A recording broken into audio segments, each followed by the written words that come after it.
En esta ocasión conversaremos con la doctora María Eugenia Olavarría. Doctora, muchísimas gracias por estar hoy con nosotros aquí en el estudio. Al contrario, muchas gracias a ustedes. Etnóloga por la Escuela Nacional de Antropología e Historia y doctora en Ciencias Antropológicas por la UAM. Su libro más reciente, La gestación para otros en México, recibió la mención honorífica del premio INA y el primer lugar del premio a la investigación aquí en la UAM. Ha publicado numerosos artículos científicos dedicados al estudio de los efectos culturales, de las biotecnologías de la reproducción humana en el contexto de las desigualdades sociales. Desde 1986 es profesora investigadora de tiempo completo del Departamento de Antropología de la UAM Iztapalapa, donde imparte las asignaturas de Antropología del Parentesco, Teoría Estructural y Antropología Simbólica, entre otras. Ha dirigido 13 tesis de doctorado en ciencias antropológicas, 3 tesis de doctorado en estudios organizacionales, 8 tesis de maestría en ciencias antropológicas y 23 de licenciatura en antropología social. Ha impartido cursos, diplomados y conferencias en numerosas universidades y centros de enseñanza e investigación nacionales e internacionales. Doctora, pues con esta gran semblanza queremos iniciar nuestra conversación, pero primeramente quisiera que nos dijera nuestra comunidad universitaria, ¿cómo fue su niñez? ¿Cómo transcurrió esta etapa para usted? Bueno, yo vengo de una familia originaria del norte del país. Mi mamá es de Sonora, mi papá de Ciudad de México, ambos profesionistas, mi padre ingeniero civil, pues se dedicó a la obra pública. Y pues vengo de una familia numerosa, entonces fue muy importante para mí tener hermanos mayores, aprender mucho de ellos. Me tocó vivir el 68, el 71, bueno, de niña, entonces fue un impacto muy, muy importante para mí. Estudié en escuelas católicas de solo niñas, entonces pues ahí teníamos mucho acceso a la lectura y a muchas actividades importantes. Como decía, pues para mí fue muy importante la convivencia con mis hermanos mayores y era un ambiente en el que por decisión de mi padre no había televisión, ¿sí? Apenas pues era un aparato que había en los hogares. Él decidió que no, que mejor leíamos, y nuestros regalos en nuestro cumpleaños, en Navidad y todo eso, pues eran libros. Entonces yo estuve muy cerca de la lectura toda mi infancia. Y muy importante también los viajes con mi padre, que como se dedicaba a la construcción de puentes, de túneles, de carreteras, nos llevaba a nosotros allí. Conocí pues casi todo México en ese entonces, acompañando a mi padre en su trabajo. Doctora, nos gustaría que nos dijera cuál fue su primer contacto con la etnología. ¿Por qué decidió estudiar? Bueno, uno de los primeros libros que yo leí fue Los cuentos de Grimm, ¿sí? Esta literatura que ahora se considera para niños, en realidad es una recopilación del folclore, del saber popular de los pueblos indoeuropeos que hicieron estos dos hermanos que ahora se consideran, digamos, protoetnólogos. Entonces ellos recopilaban, iban a entrevistar a todas las personas de su entorno que conocían estas historias. Y para mí fue un libro que me marcó y bueno, eso por un lado, ¿no? Por el lado intelectual, pero por el otro lado práctico, pues estos viajes que yo hacía con mi padre y con mis hermanos a conventos del siglo XVI cercanos a la Ciudad de México, a los sitios arqueológicos muy importantes, pero sobre todo a los pueblos, porque conocer estos poblados pues más o menos cercanos, Estado de México, Puebla, Tlaxcala, ¿no? Íbamos todos los fines de semana, allí íbamos a comer en los lugares y donde la gente convivía. Entonces yo me di cuenta que allí había otro universo que se abría para mí. Y creo que fue allí donde nació para mí este gusto de conocer otros universos. Doctora, ¿y qué opinaron sus padres al respecto sobre esta decisión de usted? Bueno, pues sí hubo, no fue fácil porque en ese entonces pues se esperaba claro, nunca hubo duda en mi familia de que había las mismas oportunidades universitarias, e incluso el mismo deber para varones y para mujeres. Sí, en ese sentido era lógico que yo estudiara, que todas las hermanas estudiáramos una carrera universitaria, pero la antropología pues representaba algo de incertidumbre, porque es una carrera, una disciplina sin mucho mercado, entonces había ese temor sobre todo de desarrollo profesional. Como bien hemos mencionado, usted cursó su carrera en la Escuela Nacional de Antropología e Historia. ¿Cómo transcurrió la vida de la estudiante María Eugenia? Bueno, pues debo decir que desde que llegué a esa escuela, pues me sedujo totalmente. En ese entonces, la Escuela Nacional de Antropología e Historia tenía su sede en el Museo Nacional de Antropología. A unos cuantos metros, solo la dividía un pasillo de la Biblioteca Nacional de Antropología de México, donde se encontraba pues un acervo impresionante. Y la escuela pues ofrecía en ese entonces arqueología, etnología, bueno, perdón, etnología no, antropología social. Yo estaba inclinada hacia la arqueología, ¿sí? También en la prepa pensaba que tal vez yo podría estudiar arquitectura o literatura, algo así, pero en el momento en el que llegué a la escuela me sedujo el ambiente, lo que se enseñaba, los compañeros, ¿sí? Aunque era una etapa pues nada fácil, ¿sí? Fue a finales de los 70s, pero para mí fue también descubrir otro universo en el que me sentí identificada. Doctora, volviendo a esta parte de la UAM, nos gustaría que nos dijera cómo llega a la UAM, qué ambiente y qué condiciones se encuentra. Bueno, fue a partir, bueno, hice mi licenciatura en etnología en la Escuela Nacional de Antropología. En el momento en el que decidí elegir mi tema de tesis, fue hacia la mitología. Pues como le decía, uno de los primeros libros que leí fue sobre ese tema. Entonces me dediqué a la mitología y a un pueblo que admiro, con el que he vivido unas experiencias increíbles, que es con los yaquis o yoremes del norte de México, del sureste del estado de Sonora. Cuando hice esa tesis, pues yo busqué a las personas, a los académicos en ese entonces más cercanos a mi tema. Y se encontraba ya como director de la división aquí el doctor Roberto Varela Velázquez, muy querido. Y pues bueno, ahí fue mi primer contacto con la UAM, fue en 1984.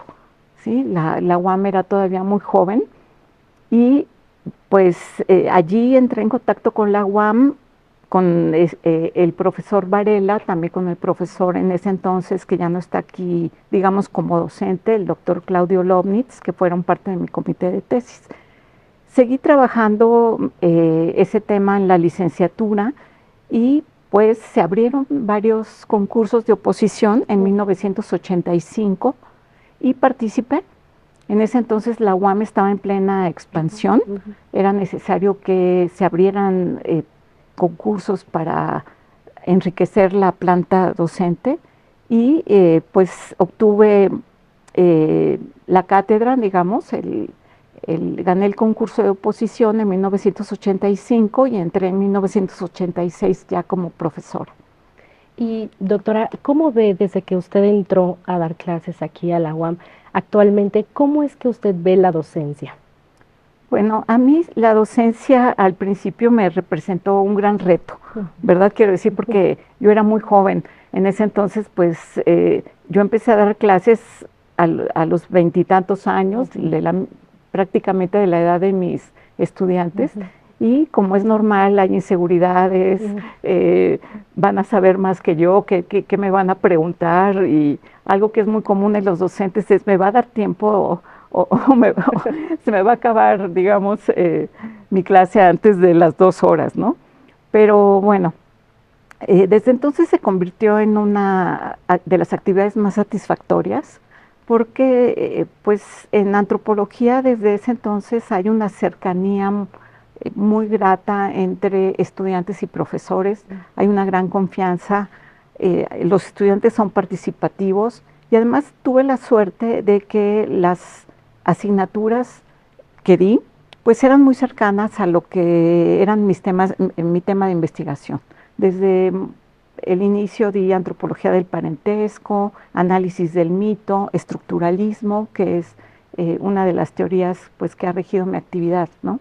Doctora, pues sabemos que usted tiene muchísimos años impartiendo la docencia ya, pero nos gustaría también que nos dijera qué áreas de oportunidad usted visualiza aquí en la UAM Iztapalapa, en su departamento.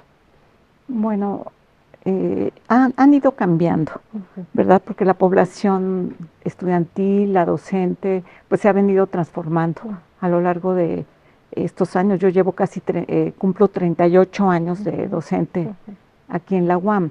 Entonces, actualmente considero que sería muy importante homogeneizar en ciertos aspectos, sobre todo de lectoescritura y de conocimientos básicos a los estudiantes.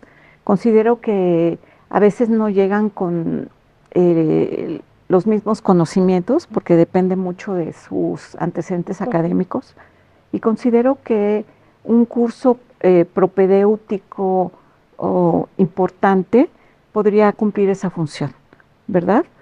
Eso de alguna manera en antropología hemos tratado de llevarlo a cabo, sobre todo en el área de redacción, de principios éticos en cuanto a la escritura, ¿verdad? ¿Qué es una paráfrasis? ¿Qué es un plagio? Y, ¿verdad? Para darles más confianza a la hora de escribir sus trabajos. Sí, esa es una. Doctora, ¿qué consejo o consejos le daría al estudiantado interesado en cursar un plan de estudios en antropología? Nos gustaría que nos compartiera unos consejos personales para nuestros alumnos. Bueno, muy poco sabemos lo que realmente es la antropología cuando elegimos esta carrera, ¿sí? Es como un salto al vacío, es adentrarse en un universo completamente nuevo, pero que es fascinante. Tienen que encontrar en ellos el gusto por el viaje. Un viaje en dos sentidos, un viaje al cual se accede a través de la lectura, sobre todo de la etnografía, es decir, de un viaje que un libro, por ejemplo, como Los Argonautas del Pacífico Occidental. Bueno, pues es un libro que escribió un antropólogo muy famoso en 1918, ¿no? Hace más de 100 años, pero que nos hace ver no solamente cómo viven en lo general estas personas, los Trobriand, sino cuestiones mucho más profundas, ¿no? ¿Cómo es su sistema de parentesco? ¿A quién consideran su padre? ¿Cómo consideran que nacen los niños? ¿Cuáles son sus valores sagrados y demás? Entonces, cuando uno abre un libro así, pues en efecto viaja a otra dimensión cultural sin necesariamente moverse. Pero también está el viaje físico. Es decir, los antropólogos tenemos que tener esta capacidad de adaptarnos a los lugares a los que vamos, volvernos parte del paisaje, realizar un tipo de observación y establecer empatía y una relación con las personas con las que trabajamos. Entonces yo creo que ese es un requisito fundamental, ¿sí? Que exploren en ellos mismos si están dispuestos a abrirse a otros universos culturales. Doctora, muchísimas gracias. ¿Cuál ha sido el momento más significativo que ha tenido usted durante su carrera? Aquel momento que la haga exclamar que ha valido la pena llegar hasta aquí. Bueno, gracias por esa pregunta. Han sido varios, ¿verdad? Pero creo que para mí lo más importante es cuando las personas con las que has trabajado durante años y que te han abierto sus casas y sus comunidades para darte su conocimiento, te reconocen. Esto me pasó en una ocasión, después de haber redactado con dos colegas un libro que aprecio mucho, se llama El cuerpo flor, etnografía de una noción yoeme. Habla sobre la curación, sobre el cuerpo en las comunidades yoemes, y pues bueno, allí tuve la oportunidad de participar en un coloquio donde había mujeres yaquis de la etnia Yoeme escuchando lo que yo decía. Entonces, una de las colegas, al final de mi exposición, les preguntó, bueno, ¿y qué opinan de lo que acaba de decir la colega? Y ellas dijeron, sí, así es. Simplemente con esa manera natural de reconocer, pues yo dije, ya cumplí, me parece que esto valida en todo sentido mi trabajo.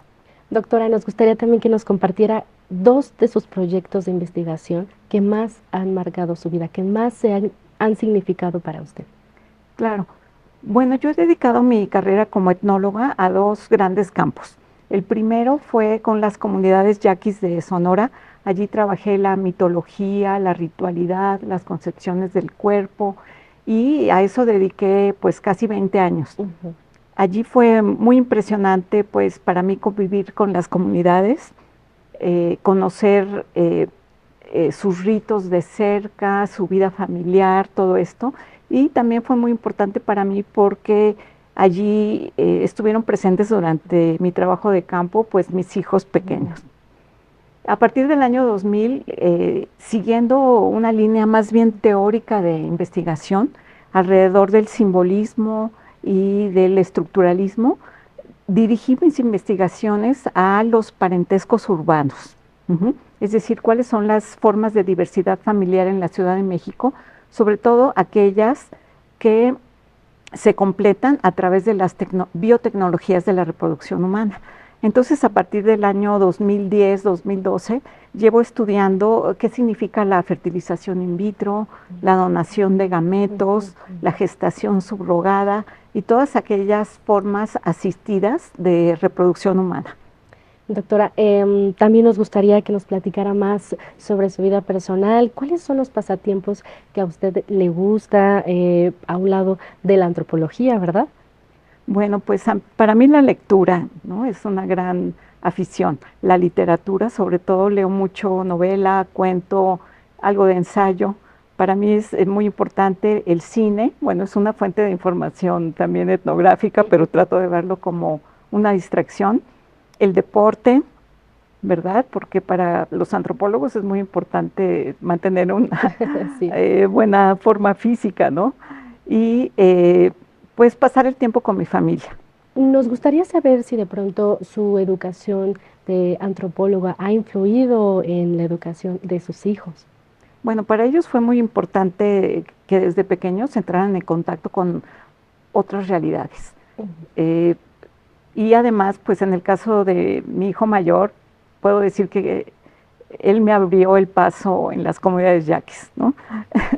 El ver que llegaba una madre con su hijo, pues era más fácil entrar en las familias, en las casas. Y luego mi hija también pequeña me acompañó en mi trabajo de campo en Arizona, también con las comunidades yaquis. Y bueno, eso creo que los ha influido, aunque ellos han elegido otras carreras, a tener una sensibilidad muy importante de lo que es México. Doctora, nos gustaría que nos compartiera desde su perspectiva, ¿cómo ve usted a la UAM en 20 años, en 15, 20 años? Bueno, la veo creciendo y ocupando cada vez un papel más protagónico en la educación y en la investigación en México. Yo creo que ha cumplido un papel fundamental por sus resultados, pero también por su carácter, su naturaleza. Para mí la UAM es un espacio libre, es un espacio abierto, tiene, repito, su personalidad y la veo dentro de 20 años pues ocupando todavía un mayor espacio y dando más oportunidades a los jóvenes y pues incrementando la ciencia, las humanidades de manera importante y bueno, pues ofreciendo cada vez más este espacio, pues que repito, para mí es muy importante la libertad y la originalidad. Doctora María Eugenia, ¿algo que le gustaría agregar a nuestra entrevista antes de terminar? ¿Algo que se haya quedado en el tintero que le gustaría compartir con nuestra comunidad universitaria? Bueno, yo creo que los profesores, lo mismo que los estudiantes, nos formamos aquí en la universidad. Entonces, pues yo agradezco la oportunidad que he tenido de seguir aprendiendo. Los profesores no queremos salir de, no dejamos de ser estudiantes. Y en ese sentido, pues, le doy muchas gracias a la UAM por esta oportunidad. Doctora, si pudiera describir a la UAM en 3 palabras, ¿cuáles serían, doctora? Sería la libertad, la apertura y la originalidad. Muchísimas gracias, doctora, por esta entrevista, por esta enriquecedora charla que hemos tenido con usted. Muchas gracias por compartirnos sus experiencias, que nuestra comunidad universitaria va a disfrutar muchísimo. Nos encontramos pronto en esta su casa abierta al tiempo. Gracias.